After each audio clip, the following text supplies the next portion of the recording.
Student, how are you. आज हम लोग आप लोगों के सामने neural system and coordination topic को डिस्कस करेंगे। तो सबसे पहले आज हम लोग पढ़ेंगे न्यूरल कंट्रोल।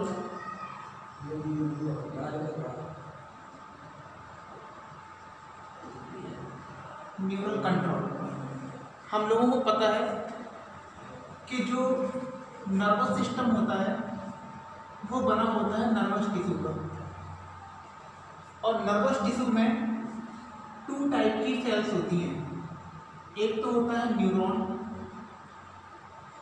और एक होता है न्यूरोग्लिया। तो नर्वस सिस्टम नर्वस टिश्यू का बना होता है, और नर्वस टिश्यू में 2 टाइप की सेल्स होती है। एक तो होता है न्यूरॉन और एक होती है न्यूरोग्लिया। इसकी जो नर्वस सिस्टम की जो ओरिजिन होती है वो होती है एक्टोडर्म। ये जी कैसी होती है? एक्टोडर्मल होती है। एक्चुअली जो न्यूरल टिश्यू का जो मेन फंक्शन होता है, इसका मेन फंक्शन क्या होता है कि जो भी सेंसेशन है या जो भी स्टिमुलेशन है उसको क्या करती है, जो हम फील कर रहे हैं उसको रिसीव करना, और रिसीव करने के बाद उसको क्या करना है, रिस्पॉन्स प्रोवाइड करना। तो ये नर्वस टिश्यू का ये क्या होता है, मेन फंक्शन होता है। और इसकी जो स्पेशल प्रॉपर्टीज होती है,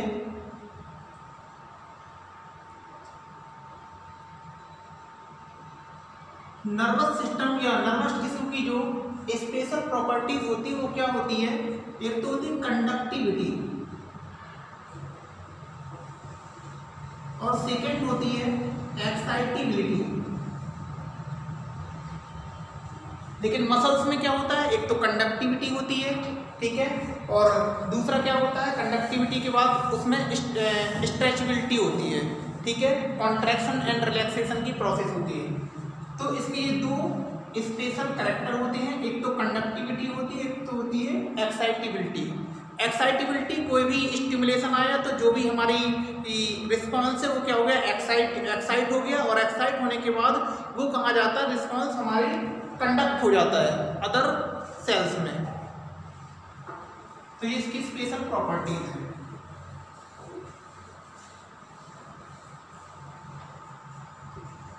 हम लोगों को पता होना चाहिए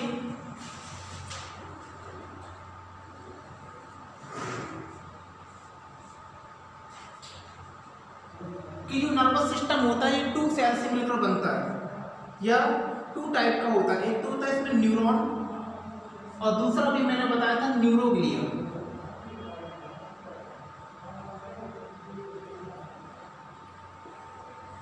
न्यूरोग्लिया का फंक्शन क्या होता है? न्यूरोग्लिया एक टाइप की सपोर्टिंग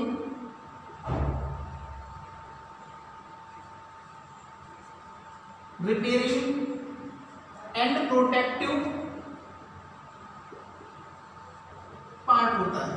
मतलब ये न्यूरॉन को क्या करता है, सपोर्ट प्रोवाइड करता है, उसको रिपेयरिंग करता है, और साथ ही साथ उसका प्रोटेक्शन भी प्रोवाइड करता है, और ये नॉन कंडक्टिव होता है। इनमें इसके द्वारा कंडक्शन की कोई भी प्रोसेस नहीं होती है।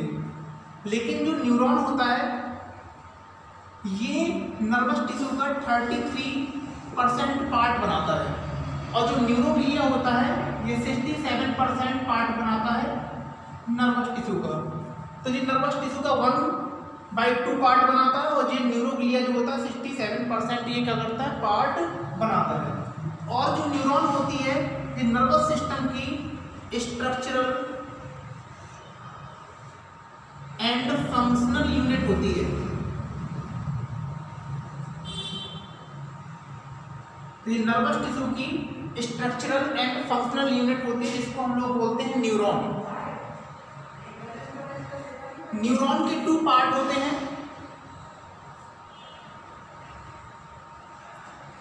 एक तो होता है इसमें cell body, second is one न्यूराइड्स।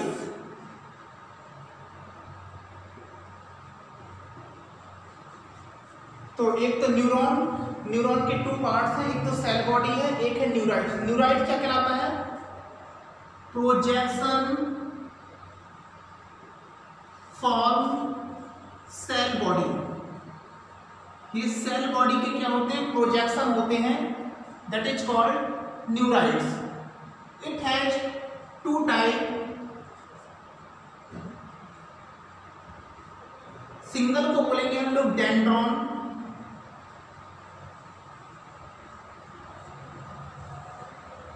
और सेकेंड होता है एक्सॉन।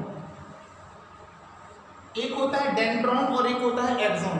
डेंड्रॉन क्या होता है, ये स्मॉल होते हैं, साथ ही साथ ये मल्टीपल भी होते हैं, इनकी नंबर भी ज्यादा होती है, और अफ्रेंट होते हैं। अफ्रेंट मीन्स जो भी रेस्पॉन्स होते हैं उसको क्या करते हैं, ये लेते हैं, तो उसको बोलते हैं अफ्रेंट। एक्सॉन कैसे होते हैं, सिंगल होते हैं और लॉन्ग होते हैं, और ये इफ्रेंट होते हैं, मतलब जो भी स्टिमुलेशन होते हैं उनको जो सेल बॉडी से आगे की तरफ ये क्या करते हैं, भेजने का वर्क करते हैं, इसलिए इसको इफ्रेंट, ये रिसीव करती है, ये लाने का वर्क करती है, और ये आगे उसको क्या करती है, पहुंचाने का वर्क करती है, इसलिए इसको इफ्रेंट बोलते हैं।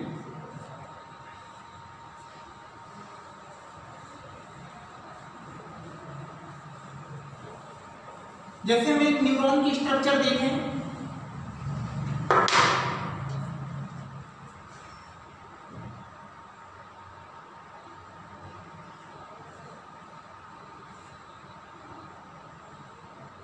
तो ये है सेल बॉडी। इस सिंगल को बोलेंगे हम लोग डेंड्रॉन, और इसमें बहुत सारे हैं, तो इसको हम लोग डेंड्राइट्स भी बोलते हैं, लेकिन सिंगल होगा उसे डेंड्रॉन बोलते हैं। इसमें न्यूक्लियस प्रेजेंट होता है, और साथ ही साथ इसमें निसल्स के ग्रेन्यूल्स भी प्रेजेंट होते हैं।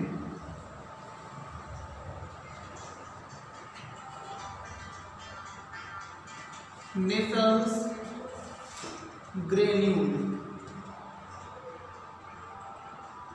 ये जो निसल्स के ग्रेन्यूल्स होते हैं ये बेसोफिलिक फ्रेगमेंट होते हैं ऑफ आरईआरके, मतलब जो राइबोन्यूक्लियोप्रोटीन होती है,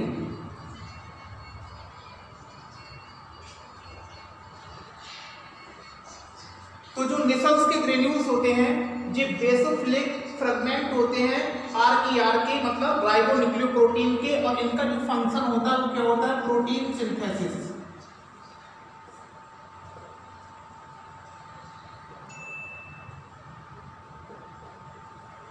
जो निसल्स के ग्रेन्यूल्स होते हैं वो दो जगह के ऊपर प्रेजेंट नहीं होते हैं। ये कहां पर प्रेजेंट होते हैं, एक तो ये डेंड्राइट्स में मिलेंगे आप लोगों को और सेल बॉडी में मिलेंगे, लेकिन ये एक्सॉन और यहां पर एक ट्रायंगुलर स्ट्रक्चर होती है एक्सॉन हिलॉक,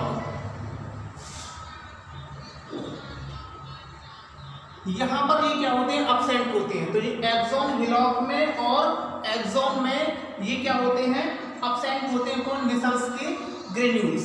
जो भी स्टिमुलेशन आया सबसे पहले इसको डेंड्राइट में जाएगा, डेंड्राइट इसको क्या करेगी, रिसीव करेगी, इसके बाद ये सेल बॉडी में भेजा जाएगा और सेल बॉडी उसका क्या करेगा, एनालिसिस करेगा, ठीक है। फिर वो करंट के फॉर्म में वो स्टिमुलेशन एक्सॉन हिलॉक के द्वारा ये क्या होगा, आगे की तरफ पहुंचाया जाएगा, रीच किया जाएगा।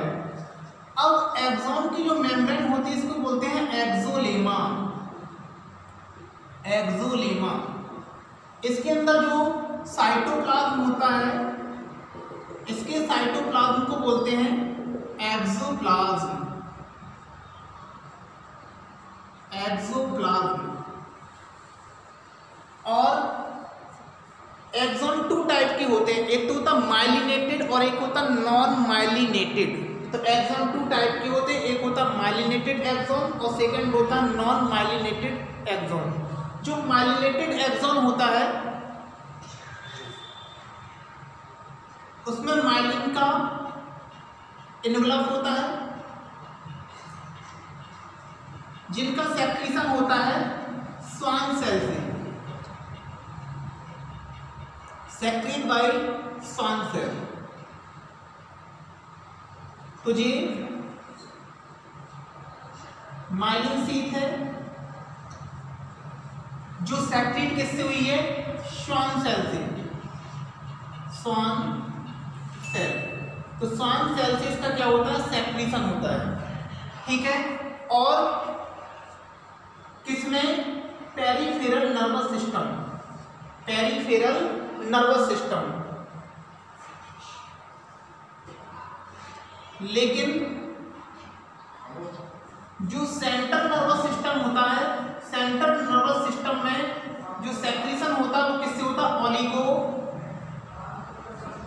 डेंड्रोसाइट, ओलिगोडेंड्रोसाइट।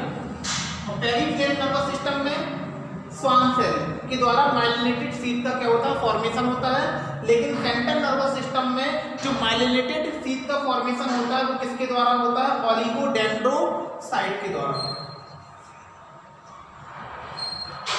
माइलिन शीथ क्या करती है? जो भी स्टिमुलेशन होती है उसको क्या कर देती है? फास्ट कर देती है। जैसे कोई भी जो भी स्टिमुलेशन आया वो स्टिमुलेशन अगर माइलिन शीथ नहीं होगी तो वो क्या होगा? डायरेक्ट चला जाएगा, ठीक है। लेकिन जैसे ये इसमें माइलिनेटेड शीथ होगी तो इसके कारण क्या होगा कि ये माइलिन शीथ जो होती है वो क्या होती है? वो फैट के प्रति या लिपिड के प्रति ये क्या होती है? इंसुलेटर की तरह वर्क करती है। मतलब जो लिपिड होता है उसके प्रति ये क्या होती है? उसको पास आउट नहीं होने देती है, ठीक है।